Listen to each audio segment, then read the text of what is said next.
All right, thank you for coming again. My name is Wale Lawal. I am an investor and realtor in the Houston, Texas market. So you've been thinking about selling your house, or you have even concluded that yes, I need to sell my house. I'm moving to somewhere else. What are the questions you should be asking an agent that you are interviewing for, to potentially list your house on the market?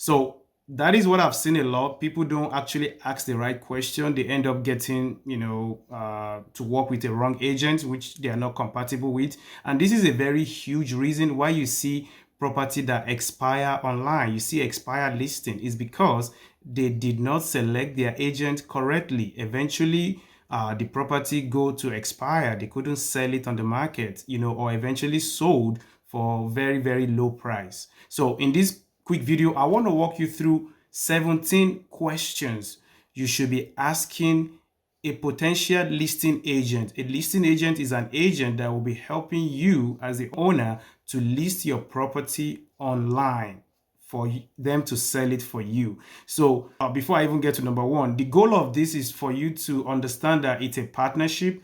You're going to be partnering with that agent, and your goal is to build trust and confidence, in them, that yes, I'm comfortable working with you and I trust you on any decision you advise me to take, on any strategy you advise. I will be trusting you to follow that because I trust you already. I will gladly follow that. So number one is that you ask them for their real estate license. Even though this is very basic, but please ask them for their real estate license. It's very easy. Most of them should have it on their phone or somewhere in their email, or they can even have it as hard copy. So make sure to confirm their real estate license, and this will tell you how long they've been in business. So that's number one. Number two is that ask them for past referrals.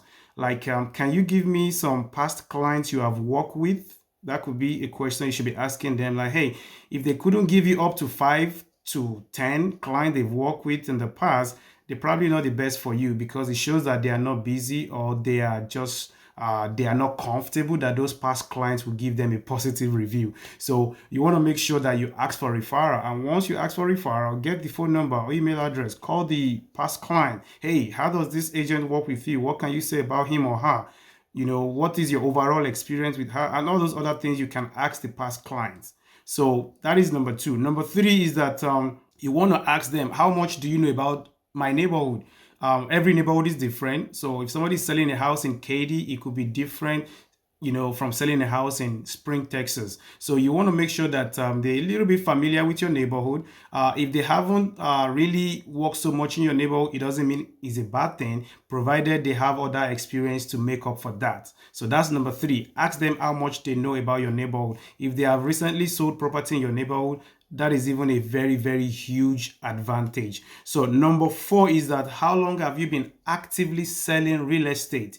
This is a very huge question because people like experience, and the belief is that the more experience you have, the longer the time of selling houses, the more experience you've seen. Because every client, every sales, every real estate transaction come with a lot of things to learn. So the more of those transactions you've done, or the longer you've been in business, the more you've seen. Does it mean somebody less than 1 year experience is bad? It doesn't mean, provided they have the energy, they have the hustle, they have the mindset, and they have the positive attitude to get you results. So these are the things you're kind of going to be looking for when you're interviewing an agent. Again, focus on their energy. It's very, very important. If they are not enthusiastic about what they do, probably not the best for you. The next one is what is your average days on the market? Average days on market is when the property hits the MLS, it start counting from day one. So you want to make sure nothing more than 60 days, average days on market. If it's more than 60 days, it means that they didn't do a good job, or you guys didn't connect very well, because it's a two-way street. You, the homeowner, and the agent that is helping you to sell the house. So, and that's why it ties back to partnership and trust. You have to know that, okay, I'm partnering with this person to help me sell my largest investment property, which is your house, right? So, or the largest, real estate transaction you'll be selling. So you want to make sure you understand it's a partnership and you trust them. If you understand it's a partnership, it will help you to play your own role to make it a successful sale. And if you are already build trust and already trust them, you will also be very open-minded to take advice or recommendation that is coming from that agent. So that is the number 5. Number 6 is what is your list to price ratio? List to price ratio means that if I'm listing this house for $100,000, for example, and it end up selling at $90,000, so that is 90% list to ratio. But if I'm listing this property for $100,000 and it eventually sold for $70,000, that is 70% list to price ratio.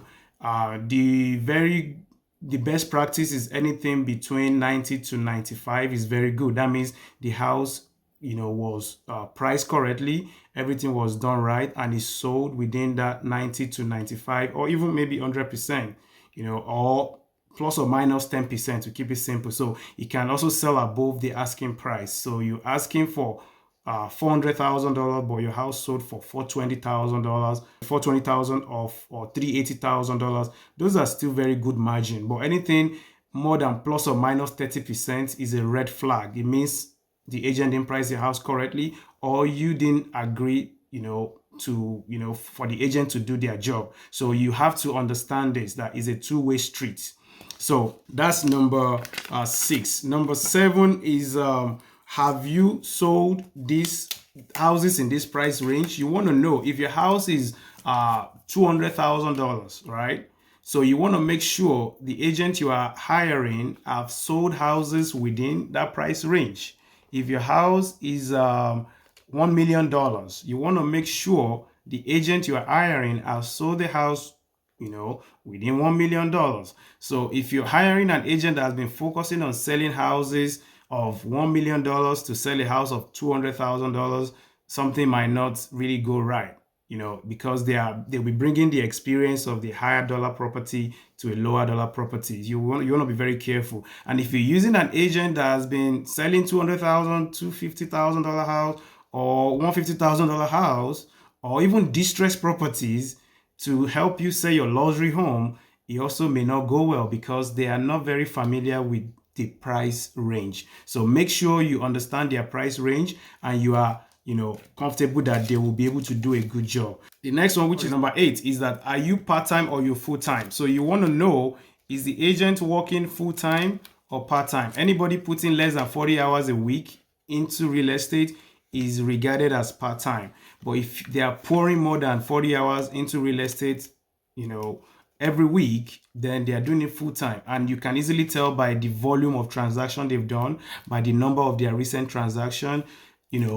Quick way to know is that if an agent hasn't, sold any house in the last 3 months, it probably means they are not very good, or they are just struggling to, keep their license, or they are doing it as an hobby. You don't want somebody that is doing it as an hobby. You want someone that is, doing this actively, full-time, with full energy, with full hustle. So number 9 is how many sellers are you currently working with? You want to ask them, how many sellers are you currently working with? You do not want to work with an agent that is working with over 30 sellers at once, or over 20 sellers at once. That would be very, very overwhelming for them, and you're just going to be a number to them. You don't want to be a number. You want to be a client to them. So also, you don't want to work with somebody that have not, that is unable to sell a house, for the last 6 months. That means they are also not good. So try to stay in the middle. Anything between, currently working with a seller, 3 sellers to 10, 15 sellers might be a good one to use. So anything more than that or less than that, it could mean that you're not going to be getting the best advice or the best service from that agent. Now, the next one, which is the number 11, is what is your buyer versus sellers client ratio? You want to ask them. It means that how many buyers are you currently working with? How many sellers are you currently working with? If they are focusing more on buyer, and they don't have enough experience to justify that, yes, I'm capable of selling your house at a top dollar, within 60 days, then you might move to somebody else. But if they have been selling houses, like they've been, focusing more on sellers, that's even a win for you because it means that they are more familiar with sellers as compared to buyers. But it doesn't mean if they have been representing buyers for a very long time, nothing is wrong with that. You just have to make sure their response to other questions you ask them justify or make up for that, shortfall. So you hardly find a perfect agent. Nobody is perfect. No agent is perfect. There will be one thing up, one thing a little bit down, but you have to find a way to balance it at the end of the day. At the end of the day, is what matters most is their energy, is their strategy to sell your house, which I'm going to get to. So the number 12 is that you need to ask them, are you going to be working with me directly, or I'm going to be working with a team or a team member?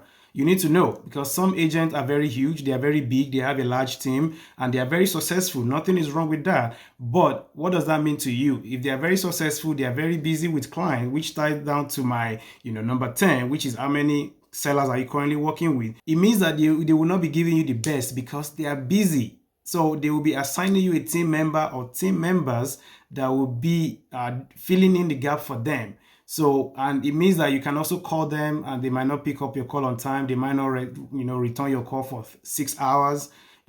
So those are the things you need to look for. If you're working with them directly, that is the best. If they have a team, make sure the team is very small, no more than 10 team members. If it's a very large team, like 50 team members, then you're just going to be another number to them. So make sure there is a personal touch, make sure there is a trust, make sure you're comfortable with their entire business model.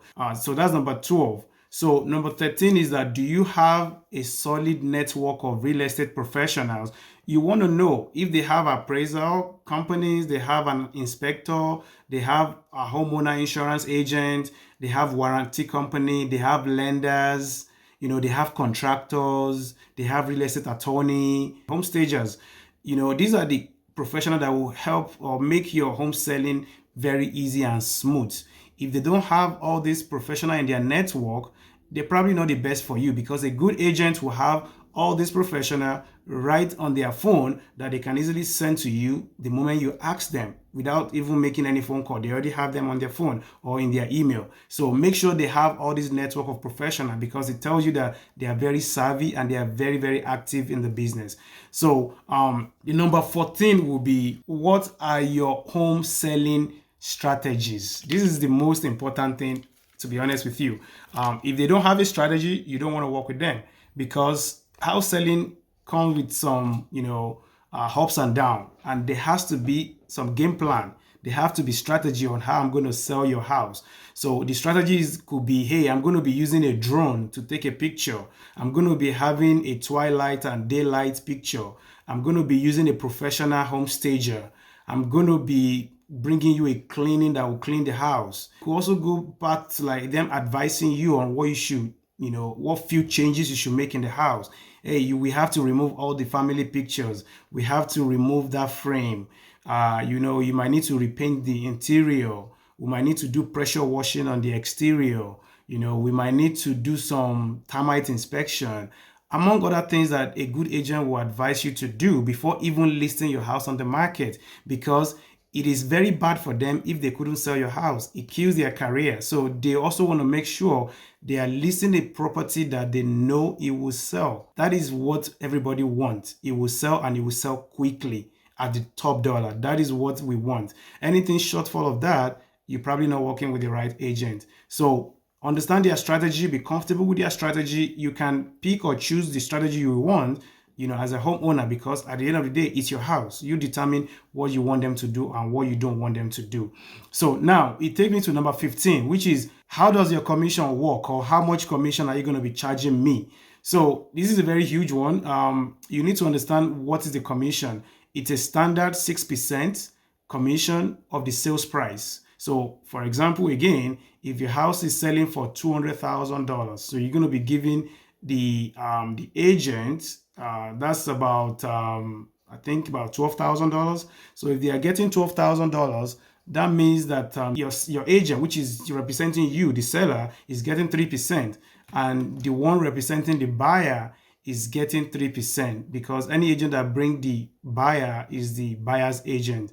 So, and they get 3%, but it's negotiable. If you think you want to pay a little bit less, or you have some situation you want to keep more money, you might need to negotiate that with them. And some may even charge you more than 6%. So commission is negotiable in real estate. It doesn't have to be 6%.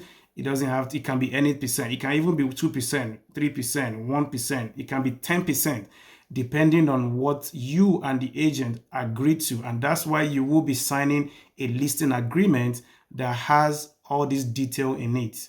So it is negotiable. That's one thing you should know.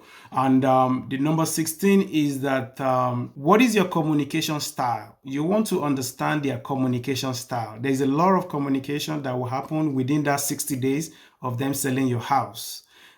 They must be able to pick up their call on time. They must be able to respond to your text, your email, your phone call. They must be able to get things to you as quickly as possible, because every day counts. You don't want your house to be sitting on the market for long. You want to sell it as quickly as possible at the top dollar and move on to the next phase of your life. That's why you hire an agent in the first place. So you want to be comfortable with their communication style. These are the questions you should be asking their referral you got already. So the referral, how did he communicate with you guys? What time frame did he get back to you on this? So those are the kind of questions that will help you to know that you are actually working with a rockstar agent. So always look for a rockstar agent. Rockstar agent, they have very good review. They've worked with a lot of clients. They are very, very savvy in the real estate buying and selling industry. So now the last question you should be asking them is that if I can go with you, how can I help you? That is, if I decide to work with you, how can I help to make this house selling experience a very positive one for me and you? So this shows that you have seen yourself as a partner, that you're partnering with the agent to sell your house, and you are open to helping them, in any way you can to sell your house quickly. So I'm sure a very good agent will really appreciate this question, and they will be very glad to open up on how you can help them and what you can do for them. One of the ways you can help them is to allow them to do their job. You have, partner with them, you've trust, them to sell your house for you. You have feel comfortable with them that they know what they're doing. Then let them do their job. And that's one thing you can do for them, and take any advice they give you, so that way it will be a win-win for everybody. So I know this video is a little bit long, but there is no way I could have made it very short. So it's a lot of information. Selling your house is a very huge investment.